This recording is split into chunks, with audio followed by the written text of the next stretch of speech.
Hey, J Bros popping in. I'm gonna I'm gonna try maximize this 4-in-1 bucket.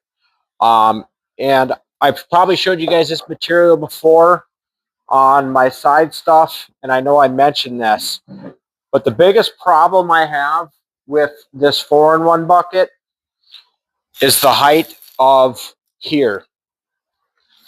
There's not enough area, let's say, to move snow versus snow going up into here, or dirt for that matter. So my game plan is I'm going to bolt this material right here all the way across.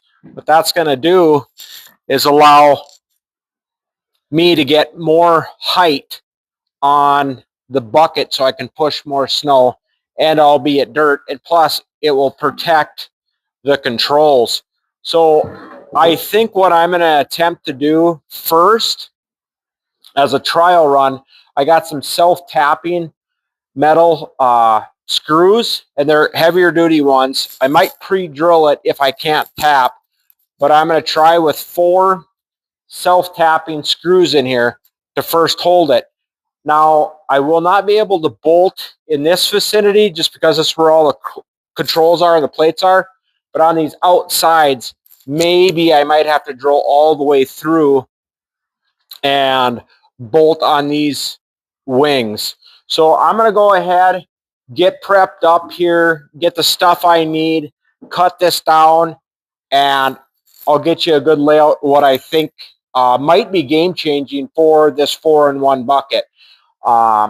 Yeah, I'll get set up and we'll go from there. Yeah, right now what we got set up, these self-tappers were actually able to plow through the metal. What kind of gave us a little bit of trouble, I'll show you what screw we're using this, something like that. And these are kind of what they use for garage doors. But there is the sheet of metal here, I should show you there, sheet of metal there, but this is also a solid square tube. So you not only had to go through this metal, so what I ended up doing, because I didn't want to waste bits and stuff, I just ended up burning up some of these tips. But yeah, so I think what we're going to do for now is just roll this way. And of course, we found a slightly longer screw, and we were just getting a little greedy, and the head broke off there. So we're going to get a vice grip on there and see if we can't get that turned out. And then ideally, because there's not a ton of grab on these, we'll probably get a little bit longer screw there. But we're gonna go ahead and get this one out, yeah, and see if we can't get it further. But just the overall height on that, I'll get you some measurements, but I think that just totally gives the bucket a lot more performance. Okay, took a little bit of effort, but I just added a couple more screws. I figured maybe that's where the most pressure would be. So what we ended up gaining on bucket height is now we're at 17 inches to the top of that flap to the base. So I think that's pretty sweet. And I've had this before, if I did not mention before. I use this at the top of my snow blade for my truck, the same exact material, and it worked out great because it's very rigid. And then, like I said, what's really cool about this is we're going to be blocking those controls. So dirt or otherwise, it should do pretty cool, or pretty good. And I'm just going to go over here because I think my big snow bucket is 19 inches, or dirt bucket, whatever you want to call it. Yeah, so 20 inches on this bucket. So almost, you can just see from the side there, that performance should be pretty sweet. What I'm going to do is I'm going to go ahead and get the hydraulics hooked up, and then I want to see, hopefully, when this thing swings up, it'll be a full on dozer where nothing gets by it. Let's fire this bad boy up and see what we're looking at. Yeah, I'm pretty pleased. Yeah, I didn't quite do, like I said, what I was expecting it to do when it was open, but as far as when it's closed, to get the extra distance. And here's the thing is, if you don't like this or whatever, it's easy to take off. Just unscrew those bolts, then the flap's off. But I think it's going to help. It's so dang cold out today. It's about, well, it was about 5 degrees today. Hopefully the next couple of days it gets a little bit nicer and I can pop out and get this tested with that, and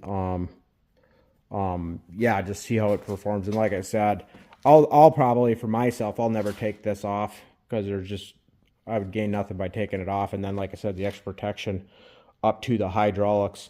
And then what I did notice here, because I haven't used this 4-in-1 bucket since I had gotten the big bucket. I probably have used this, I don't even think I used it last year. And I think the seal here is bad. So that's why I was limited on what I could show you, because it just started leaking out of this one. This is not leaking here. This is on the machine. I've replaced all these.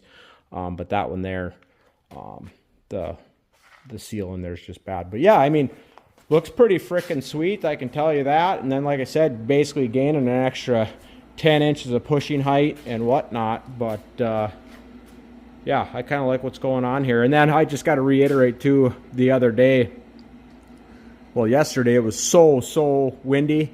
That cabin closure was just an absolute lifesaver. But yeah, and then I think that's pretty much it. Everything been good to go. You know, track's been great. Been starting great, obviously, since I've replaced those seals with the controls. Everything's fine there. Starting wise, that's all been fine. Yeah, I can't really think of anything that's causing me any issues right now. The unit's just running great. But yeah, here we go. That's just the back side of what this looks like from here. And like I said, this will just push in when the snow hits it and go from there. But anyway, please like, subscribe, comment down below. J-Bros out.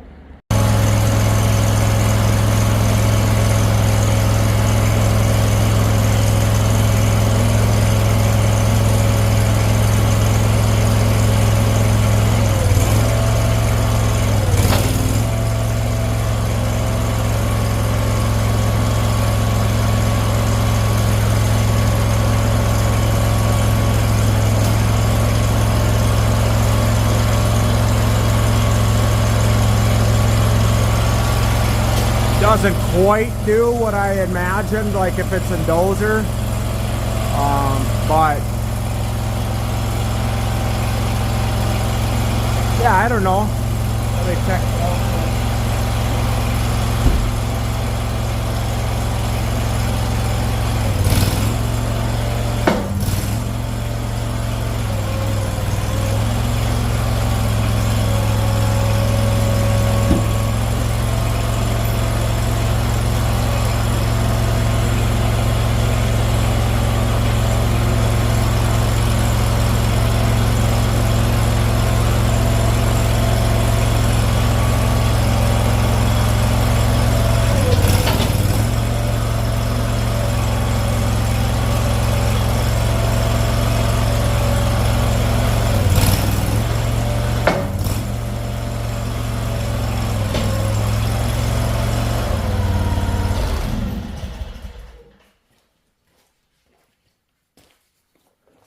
Oh crap, I see, I thought that was just an initial drip on that rig right there. See that fitting's leaking. That would be a bad seal on this end. I'm gonna go ahead and unplug that quick. But yeah, just to the 4-in-1 bucket, I think that's gonna work kind of how I anticipate it to work.